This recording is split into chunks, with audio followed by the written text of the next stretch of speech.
Wood grades are so confusing, I just don't understand them. Can you tell me what is a wood grade and why is that important?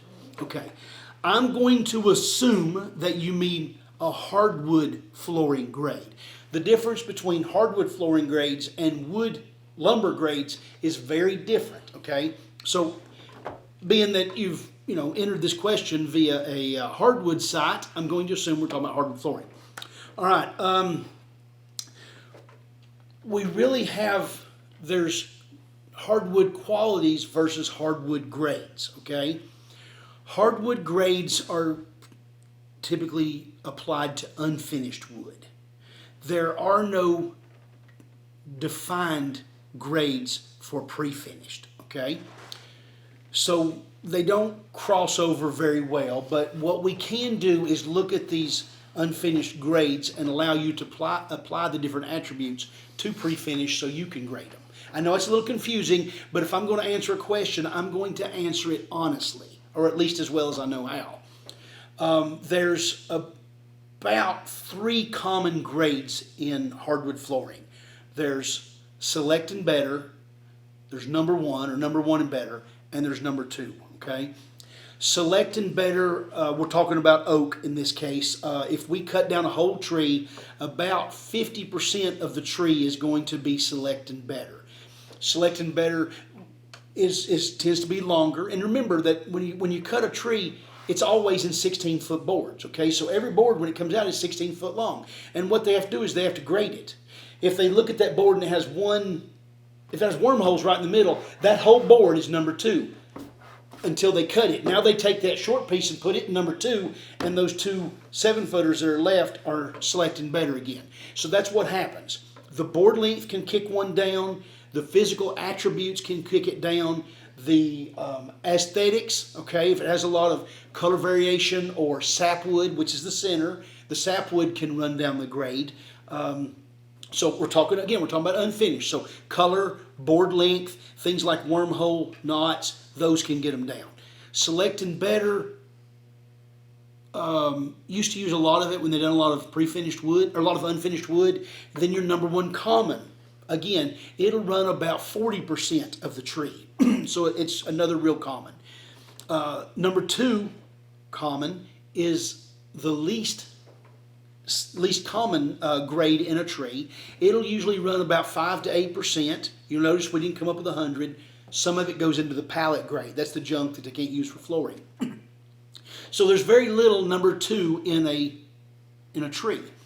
Where things get mixed up is a lot of that wood that went into number 1 because of coloration, as long as we're going to pre-finish it with a saddle or a dark gray color, we can stain that and kick it up into a grade that would have been select. So even though that unfinished board would have been a number 2, now it's a select. And that's why the grading rules for unfinished are not really applicable to pre-finished wood. Now we're going to talk about reality in wood grades, okay? The reality is we have essentially about 3 different grades in the pre-finished business. We've got the stuff that looks like 1 common and better, and that's your traditional floor. Traditionally about 90% of floors go into what they call number 1, first quality. Okay, that's where most of the wood goes. They'll take the stuff that has the dark stains to it. They'll stain it dark so it can, still be sold as a high grade. And the only reasons that floors will fall out of that is because of board length, knots that exceed maybe 3/8 of an inch, wormholes, or really big color variation. If you get a black streak in a board, that's going to kick that down into cabin grade. Now, over the last 3 or 4 years, there's been another grade develop. As your dark colors have become less popular, there's less places for the manufacturers to put a great 7-foot long board that's perfect, but it had some gray in it.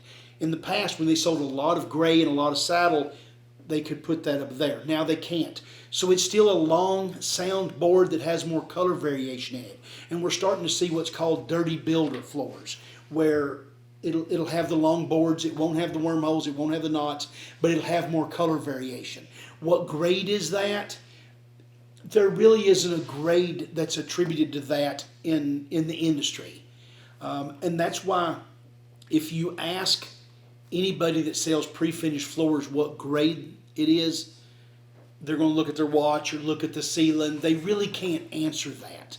What you need to see, if you want to grade a floor, look at an open box, okay? What kind of floor is that open box going to make?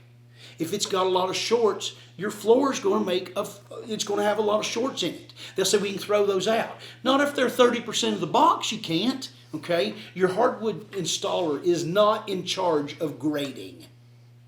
The grader's the guy that puts the wood in the box.